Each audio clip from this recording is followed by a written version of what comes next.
Hello everyone, welcome back to my channel Speak English with Sonu. My name is Sonu Mishra. Before I start, I would like to know that how do you guys like my videos? Do you like them? Are they good? Are you learning anything? Okay, if you're learning, then that's really great, right? And it is really very disheartening when I see my comment box because I don't see sufficient comments there. So guys, please do not do so. Please leave a comment there. When you watch my videos, after watching, please leave a comment there. Okay, don't forget that. Because your comments will help me understand what challenges you face. And accordingly, I can make videos. All right? Okay, so let's get started now. So today in this session, I'm now going to talk about a terribly important topic, right, which is going to help you start making sentences. Okay, that is a basic problem, that you do not start making sentences. You want to speak English, but you don't start making sentences because you don't know how to frame sentences, right? So that is a basic problem, and that is what now I am going to help you with. Okay, so the name of the topic is simple present indefinite. So do not misunderstand that now I'm going to teach you tense. No, I'm not going to teach you tense. I'm just going to make you familiar with some situations and uses of simple present. Okay, so when will you use simple present tense? So I'm now going to give you examples, sufficient situations, so that you will realize by the end of this video and you will start making sentences. All right, so do not miss this video and watch it till the end. Okay. Simple present is really important for spoken English. Okay, because when you start speaking English, you start making sentences, right? You try to make sentences. So 60 to 70% of your sentences will be based on the structure of simple present. That is the reason I'm going to stress on that. And that's also going to reduce errors, right? Because most of the time, people make mistakes in this particular tense, right? So this is that important. Okay, and I hope you know uses of can, could, is, are, am, was, were, shall, should, will, right? I hope you know all these things, right? That is the reason I haven't made any video for that. But if you still want me to make a video to cover these all topics, then definitely I can make a video for that. Okay. Yeah. So let's talk about the simple present. So we need to understand the situations, the scenarios, uses of simple present. Then where will we use simple present tense? That is what we need to understand. Okay. Yes. So first situation is when you have to explain about your habit, when you need to talk about your habit, right? When you need to talk about your habit or somebody's habit, then you use a simple present tense. Okay. For example, she wakes up at 6 a.m. every morning. So that's an example of a habit, right? You wake up at 6 a.m. every morning. It is about your habit. And the first sentence was her habit. You're telling me about her habit. So that's the reason you will use simple present tense. Okay. And next, things that happen all the time. What does it mean? Things that happen all the time. For an example, doctors help sick people. Okay, this is what happens all the time. Dogs like meat. This is what happens all the time. Yeah. Yes. And the next, we use simple present tense when we have adverbs of frequency. Yes. What is that? Adverbs of frequency. It means that you do not do such activities or works always, but you have a certain frequency of doing that activity. In that case, you will use simple present tense. All right. For an example, I rarely drink alcohol. Okay. You don't drink alcohol every time, but you rarely drink alcohol. I rarely drink alcohol. He rarely drinks alcohol. Right? So that is a frequency. So you are trying to talk about how frequently she drinks alcohol or he drinks alcohol. Understood? Okay. Next, emotions. When you need to express your emotions, then you use simple present. Okay. For an example, I love ice cream. That's the emotion that you want to talk about. So I love ice cream. Right? So you will use simple present. Okay. Next, give instructions and directions. So when you need to talk about instructions or directions, then you will use simple present. For an example, you go straight, right? You go straight and take a right turn. You walk for 5-6 minutes and you will reach your destination. You understood? We are trying to talk about the directions. So we use simple present in such scenarios. Okay? Plans and events. What are they? Plans and events. For example, my friend arrives at 6 p.m. That's a plan. Okay? And the World Cup happens every 4 years. Right? That's a plan and event. Okay? So in such situations, you will use simple present. And we use simple present when we have conditions or any word which is a conjunction. Okay? For example, you have a condition like I'll tell you, I'll give you a book if you come on Saturday. I will give you a book if you come on Saturday. This is the condition. So you have two clauses in this particular sentence. One, the first clause, I will give you a book. Okay, so that is in future. But in the second clause, you have a condition. So the clause which has a condition should be used in simple present. You're getting my point?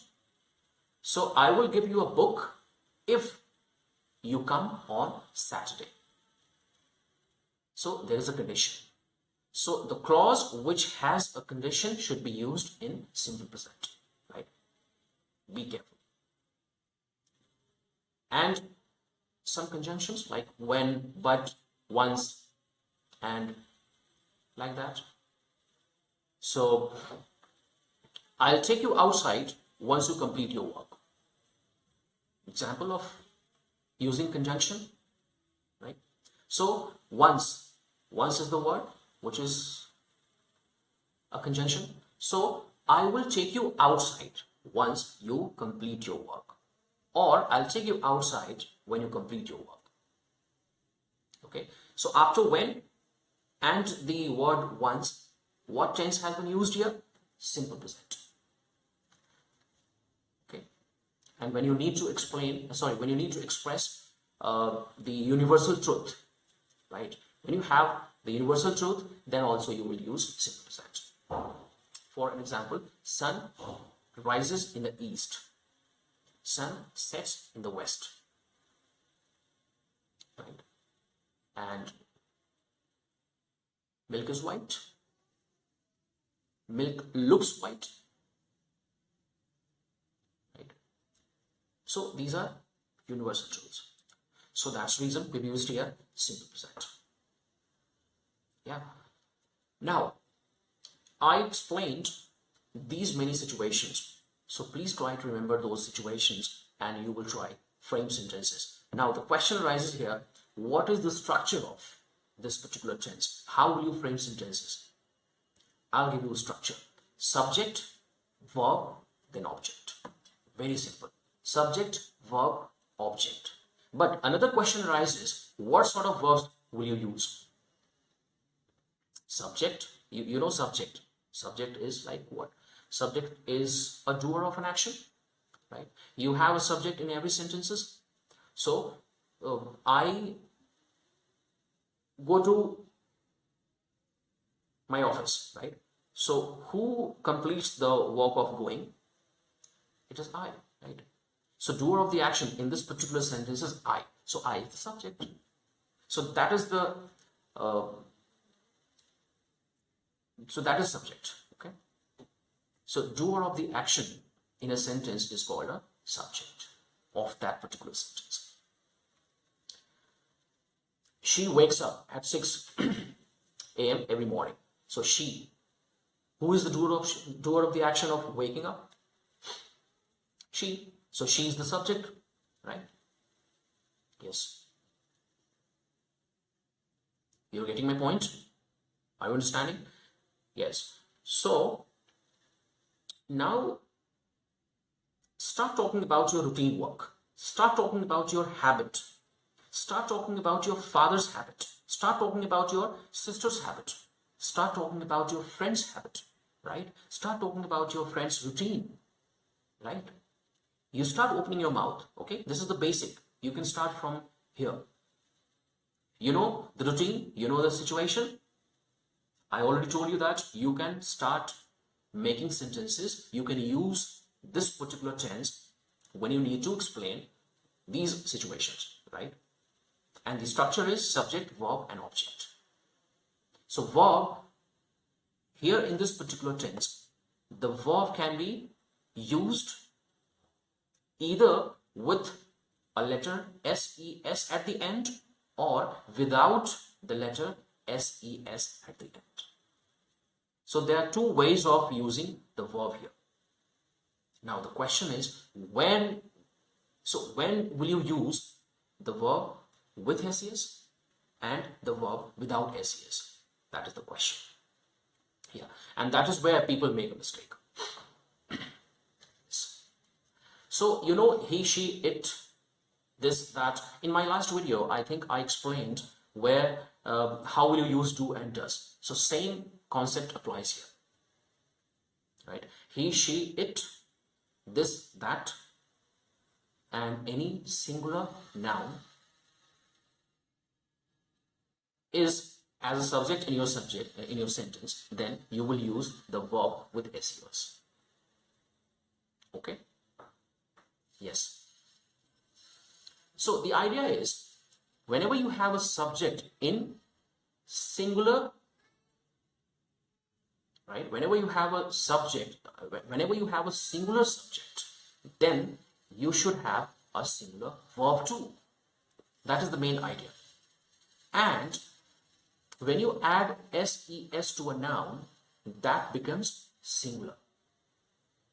No, sorry, plural, right? When you add SES to a noun, that noun becomes plural. But when you add SES to a verb, that verb becomes singular. So there is an opposite relation, right? So when you add SES to a noun, becomes plural. And on the contrary, when you add SES to a verb, it becomes singular. That is the reason you have a subject called he, she, it, this, that, and any singular noun. So these all words are singular.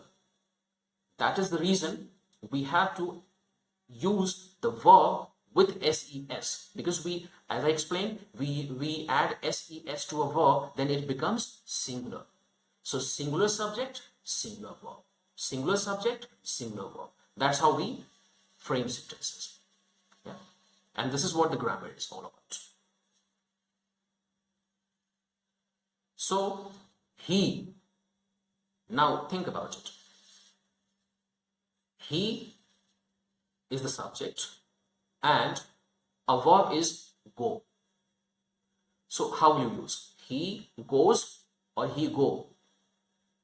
Just now I explained that if you have a singular subject like he, and if you don't want to understand singular, plural like this, just remember he, she, it, this, that, any singular noun, then your verb should be used with ses. So you need to add ses to the verb. Like go will be goes, come will be comes. So that's how you use your verb. Okay. So what will be the correct sentence here? He go or he goes? He goes. He goes to his office. Right? And if you say he go to his office, now do you realize this is an incorrect sentence? Because the subject is in singular and you are using the verb go, which is not singular. Always the verb is plural in the base form. Yeah, so we have to add s or es to the verb at the end. Then it becomes singular. Okay, so that's how you make sentences, and that's how you avoid such mistakes. Okay, and when you make negative sentences, again do and does will come. He goes to his office. Try to make it into negative. So he does not go to office because he is the subject. So we will have to use does, as I already explained in my last video. Right? Great. So that's all. And let's practice. Okay. After watching this video, I hope that you will start practicing and try to think about your routine. Try to think about your daily work, right? So talk about your routine, your daily work, talk about someone else's routine, daily work, talk about your fathers, talk about your friends, talk about your mothers, sisters, not, right? So talk about the routine and daily work or any habit, right? What does she like? What does she prefer, right? So you try making sentences and you will realize you will start, at least you will be able to make 10, 15 or 20 sentences. So that will help you open your mouth. So start opening your mouth. Start making sentences. At least start from present indefinite, right? That is the reason I just made this video for you. All right. So see you next video and thank you and thanks for watching. Cheers. Take care. Bye-bye.